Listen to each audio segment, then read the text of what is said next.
Hello friends, welcome है आप सभी का आपके इस कृष्णा आर्ट्स एजुकेशन चैनल में, जो बोर्ड एग्ज़ाम की तैयारी करवाने के लिए नंबर 1 यूट्यूब चैनल है। इसलिए इस चैनल को आपने अभी तक सब्सक्राइब नहीं किया तो इस चैनल को सब्सक्राइब कर दें और साइड के बेल नोटिफिकेशन को प्रेस कर दें ताकि हमारी वीडियो का लेटेस्ट नोटिफिकेशन आप तक सबसे पहले पहुँच सके। और अगर आप हमारे इस यूट्यूब चैनल पर नए हैं तो आप टेलीग्राम चैनल में भी ज्वाइन हो जाएं। टेलीग्राम चैनल का लिंक डिस्क्रिप्शन में दिया हुआ है, क्योंकि इस चैनल का जो भी स्टडी मटेरियल आपको प्रोवाइड किया जाएगा वो टेलीग्राम चैनल के माध्यम से ही किया जाएगा। स्टडी मटेरियल में आपको सभी सब्जेक्ट्स का चैप्टर बाय चैप्टर ऑब्जेक्टिव और सब्जेक्टिव क्वेश्चंस का पीडीएफ दिया जाएगा, इसलिए आप टेलीग्राम चैनल को अवश्य ज्वाइन कर लें। तो चलिए आज के वीडियो की ओर बढ़ते हैं। आज हम आपको कक्षा 10 का विज्ञान, जो विज्ञान का ही एक भाग है रसायन शास्त्र केमिस्ट्री, उसका पहला पाठ रासायनिक अभिक्रियाएं एवं समीकरण, केमिकल रिएक्शन एंड इक्वेशन का सब्जेक्टिव क्वेश्चंस करवाने वाले हैं। इस वीडियो में हम आपके साथ इस पाठ का 1 से लेकर 9 तक के सब्जेक्टिव क्वेश्चंस को कवर करने वाले हैं, जो एग्ज़ाम के दृष्टिकोण से बहुत ही महत्वपूर्ण क्वेश्चंस हैं। तो चलिए क्वेश्चंस की ओर बढ़ते हैं। हमारा पहला क्वेश्चन है, लोहे की वस्तुओं को हम क्यों पेंट करते हैं? जो लोहे का वस्तु होता है उसको पेंट क्यों किया जाता है, उसको पेंट करने का क्या कारण है? तो इन सभी बातों को आप आम जिंदगी में देखते हुए होते होंगे और आप इन सभी बातों को जानते होंगे कि लोहे की वस्तु को पेंट क्यों किया जाता है। लेकिन जब इसका आंसर लिखने का बात आता है तो हमारे दिमाग में यही नहीं समझ आता है कि क्या लिखें। तो इसका आंसर है, पेंट करने से लोहे के पदार्थ का ऊपरी भाग छुप जाता है। जब हम किसी लोहे के पदार्थ को पेंट करते हैं तो जो उसका ऊपरी सतह होता है वह पेंट से छुप जाता है, वह वायु के साथ सीधे संपर्क में नहीं आता है, जिसके कारण उसमें जंग नहीं लगता है। इसलिए पेंट करने से हम लोहे के उस पदार्थ को जंग लगने से बचा सकते हैं। इसका आंसर सिर्फ इतना ही है कि लोहे के वस्तुओं को पेंट हम इसलिए करते हैं कि उस पर जंग ना लगे, क्योंकि किसी लोहे की वस्तु को अगर पेंट नहीं किया जाता है तो वह वायु के सीधे संपर्क में आ जाता है और उसमें जंग लग जाता है। लेकिन जब उसके ऊपरी भाग को छुपा दिया जाता है तो वह वायु के सीधे संपर्क में नहीं आता है और जिसके कारण उसमें जंग नहीं लगता है। इसलिए पेंट करने से हम लोहे के उस पदार्थ को जंग लगने से बचा सकते हैं। इसके बाद हमारा दूसरा क्वेश्चन है, तेल एवं वसायुक्त खाद्य पदार्थों को नाइट्रोजन से प्रभावित क्यों किया जाता है? तेल एवं वसायुक्त खाद्य पदार्थ, तेल अथवा वसा से युक्त जो खाद्य पदार्थ, खाने वाली पदार्थ होती है, उसको नाइट्रोजन से क्यों प्रभावित किया जाता है? तो आपने देखा होगा जो मार्केट में कुरकुरे वगैरह मिलते हैं उसमें गैस भरा हुआ होता है, वह गैस नाइट्रोजन गैस होता है। तो वह नाइट्रोजन गैस उसमें भरने का क्या कारण है? तो तेल एवं वसायुक्त खाद्य पदार्थों को वायुरोधी बर्तनों में रखने से उपचयन की गति धीमी हो जाती है। तेल एवं वसायुक्त पदार्थ को नाइट्रोजन से भी इसलिए युक्त किया जाता है ताकि उसमें उपचयन न हो सके। जो तेल एवं वसायुक्त पदार्थ होता है उसको नाइट्रोजन इसलिए युक्त किया जाता है, उसमें नाइट्रोजन इसलिए मिलाया जाता है कि उसका उपचयन ना हो सके, क्योंकि जब उसका उपचयन हो जाएगा तो वह खराब हो जाएगा। इसलिए उसमें नाइट्रोजन गैस को मिला दिया जाता है कि जब तक उसका एक्सपायरी डेट समाप्त ना हो तब तक वह मटेरियल, वह पदार्थ खराब ना हो। इसीलिए तेल एवं वसायुक्त खाद्य पदार्थों को नाइट्रोजन से प्रभावित किया जाता है, क्योंकि अगर हम वायुरोधी बर्तनों में भी रखते हैं तो रखने से जो उपचयन की गति है वह धीमी हो जाती है, लेकिन उसको नाइट्रोजन से इसलिए मिला जाता है ताकि उसमें उपचयन ना हो सके। कॉपर सल्फेट के विलयन में लोहे का एक टुकड़ा डाल देने पर विलयन का रंग क्यों बदल जाता है? कॉपर सल्फेट का एक विलयन है और उसमें लोहे का एक टुकड़ा, लोहे का कोई भी एक टुकड़ा उसे डाल दिया जाता है, तो जो कॉपर सल्फेट का विलयन होता है उसका रंग बदल जाता है। तो उसके रंग बदलने का क्या कारण है? जब लोहे की कील को, लोहे का टुकड़ा आप एक लोहे की कील समझ सकते हैं, तो जब लोहे की कील को कॉपर सल्फेट के विलयन में डुबोया जाता है तो वह भूरे रंग का हो जाता है। जो कॉपर सल्फेट का विलयन होता है वह भूरे रंग का हो जाता है। लोहा कॉपर सल्फेट के घोल में से कॉपर को विस्थापित कर देता है। जो लोहा होता है वह कॉपर सल्फेट के घोल में से कॉपर को ही विस्थापित कर देता है, कॉपर को निकाल दे सकता है। जो आप देखिए CuSO4, ये कॉपर का विलयन है और इसमें लोहा Fe को मिलाया गया है। तो इससे क्या होता है कि वह कॉपर को विस्थापित कर देता है, बाहर निकाल देता है और FeSO4 बन जाता है। तो इसीलिए कॉपर सल्फेट के विलयन में लोहे का एक टुकड़ा डाल दिया जाता है तो उसका रंग बदल जाता है, क्योंकि वह कॉपर के विलयन को विस्थापित कर देता है। इसके बाद हमारा चौथा क्वेश्चन है, उत्प्रेरक से आप क्या समझते हैं? जो उत्प्रेरक होता है वह क्या होता है? तो वैसे पदार्थ जो स्वयं रासायनिक प्रतिक्रिया में भाग नहीं लेते हैं लेकिन प्रतिक्रिया के वेग को बढ़ाते या घटाते हैं तो उसे उत्प्रेरक कहा जाता है। उत्प्रेरक उसे कहा जाता है। उत्प्रेरक एक ऐसा पदार्थ होता है जो कभी स्वयं रासायनिक प्रतिक्रिया में भाग नहीं लेता है, लेकिन वह रासायनिक प्रतिक्रिया के वेग को कभी बढ़ा देता है तो कभी घटा देता है, उसे उत्प्रेरक कहते हैं। जैसे Fu उत्प्रेरक की उपस्थिति में बेंजीन के हाइड्रोजन परमाणु का क्लोरीन परमाणु द्वारा प्रतिस्थापन।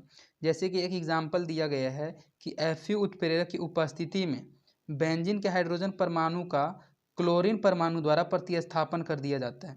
जो देखिए नीचे इक्वेशन में दिया गया है C6H6, यह बेंजीन का फॉर्मूला है, और Cl2 क्लोरीन। तो यह जब विस्थापित होता है तो यह HCl हाइड्रोजन क्लोराइड को विस्थापित कर देता है और C6H5Cl बन जाता है।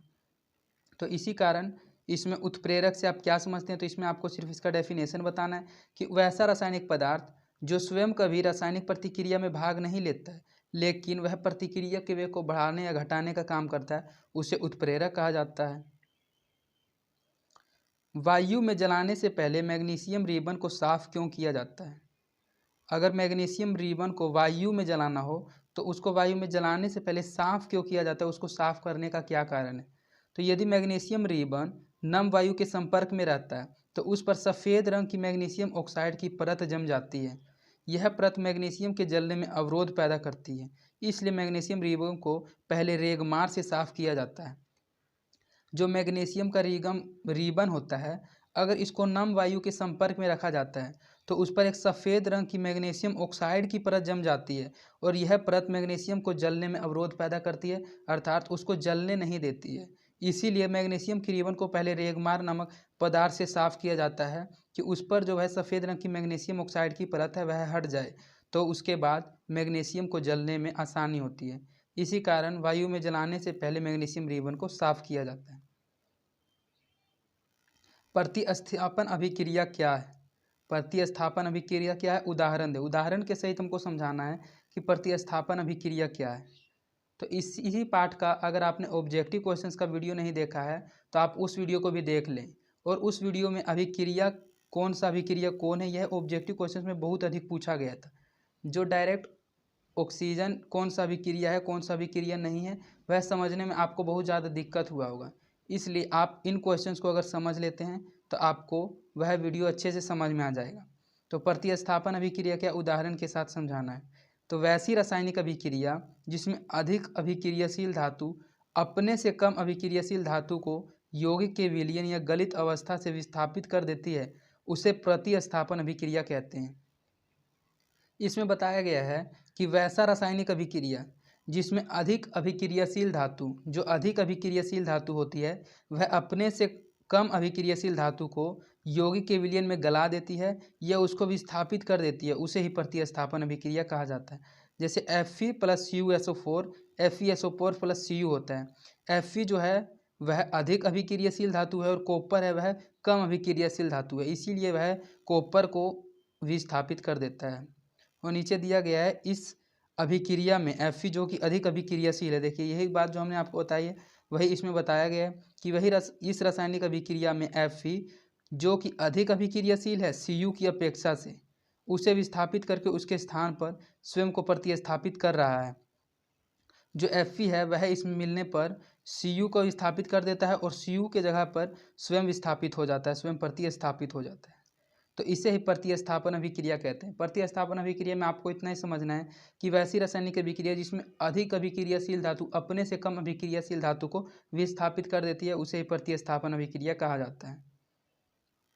वियोजन अभिक्रिया से आप क्या समझते हैं? वियोजन अभिक्रिया से आप क्या समझते हैं? तो वियोजन अभिक्रिया जब एक बड़ा यौगिक टूटकर दो या दो से अधिक यौगिकों में परिणत हो जाता है तो वैसी अभिक्रिया वियोजन अभिक्रिया कहलाती है। जैसे एक बड़ा अभिक्रिया आपको दिया हुआ है 2KClO3, तो यह टूटकर 2KCl + 3O2 में विस्थापित हो जाता है, तो इसे वियोजन अभिक्रिया कहा जाता है।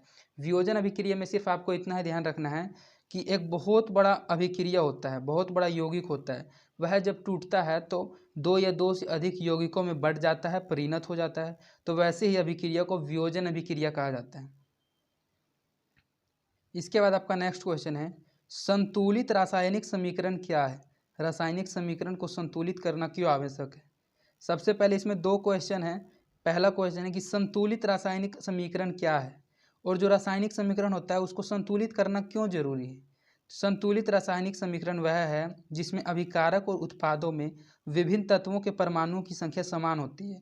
संतुलित रासायनिक समीकरण उसे कहते हैं जिसमें अभिकारक और उत्पाद में विभिन्न तत्वों के परमाणुओं की संख्या समान होती है। जब अभिकारक और उत्पाद में विभिन्न तत्वों की परमाणुओं की संख्या समान होती है तो उसे संतुलित समीकरण कहा जाता है। और रासायनिक समीकरण को संतुलित करना क्यों आवश्यक है? तो रासायनिक अभिक्रियाओं में द्रव्यमान के संरक्षण के नियम को संतुष्ट करने के लिए रासायनिक समीकरण संतुलित होनी चाहिए।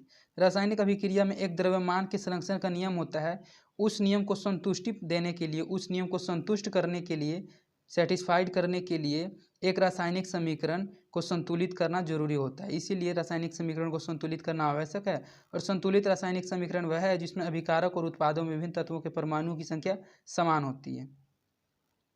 इसके बाद आपका इस वीडियो का लास्ट क्वेश्चन है, ऊष्माक्षेपी एवं ऊष्माशोषी अभिक्रिया का क्या अर्थ है? ऊष्माक्षेपी, संयोजन अभिक्रिया, वियोजन अभिक्रिया, प्रतिस्थापन अभिक्रिया, इन सभी अभिक्रियाओं को आपको अच्छे से समझ के रखना है, क्योंकि अगर आप इन अभिक्रियाओं को अच्छे से, इनके परिभाषा को जानेंगे तो इनसे रिलेटेड ऑब्जेक्टिव क्वेश्चंस आपसे बहुत ही आसानी से बन जाएगा। नहीं तो आपको ऑब्जेक्टिव क्वेश्चंस में प्रतिस्थापन अभिक्रिया कौन सा है, संयोजन कौन सा है, वियोजन कौन सा है, आपको समझ ही नहीं आएगा। इसलिए आप अभिक्रियाओं को अच्छे से समझते हुए चलिए। ऊष्माक्षेपी एवं ऊष्माशोषी अभिक्रिया का क्या क्या अर्थ है? उसमें ऊष्माक्षेपी अभिक्रिया का भी डेफिनेशन पूछा गया और ऊष्माशोषी का भी। तो सबसे पहले ऊष्माक्षेपी अभिक्रिया, ऐसी अभिक्रिया जिसमें ऊष्मा निकलती है ऊष्माक्षेपी अभिक्रिया कहलाती है। वैसी अभिक्रिया जिसमें से ऊष्मा निकलती है, ऊष्मा का निकास होता है, उसे ऊष्माक्षेपी अभिक्रिया कहा जाता है। इसका उदाहरण है मीथेन दहन की अभिक्रिया, ऊष्माक्षेपी अभिक्रिया है। जब मीथेन को जलाया जाता है तो ऊष्माक्षेपी अभिक्रिया होती है। इसका जैसे कि आपको एग्जाम्पल दिया गया, इसमें ऊर्जा और ऊष्मा बाहर निकल रहा है, इसीलिए ये ऊष्माक्षेपी अभिक्रिया है। और ऊष्माक्षेपी अभिक्रिया के ही विपरीत ऊष्माशोषी अभिक्रिया है। उसमें ऊष्मा बाहर निकलता है लेकिन इसमें ऊष्मा अवशोषित होता है। तो ऐसी अभिक्रियाओं को जिनमें ऊष्मा अवशोषित होती है ऊष्माशोषी अभिक्रियाएं कहते हैं। उदाहरण, बेरियम डाइऑक्साइड तथा अमोनियम थाइनोस की अभिक्रिया ऊष्माशोषी है। इसमें एक अभिक्रिया दिया गया है बेरियम डाइऑक्साइड तथा अमोनियम थायासाइनेट की अभिक्रिया जो है वह एक ऊष्माशोषी अभिक्रिया है। तो ऊष्माक्षेपी अभिक्रिया में आपको ध्यान रखना है कि इसमें जो ऊष्मा होता है वह बाहर निकलता है, और जो ऊष्माशोषी अभिक्रिया है इसमें ऊष्मा अवशोषित होती है, अर्थात अंदर आता है। तो यही दो अंतर था ऊष्माक्षेपी और ऊष्माशोषी अभिक्रिया में।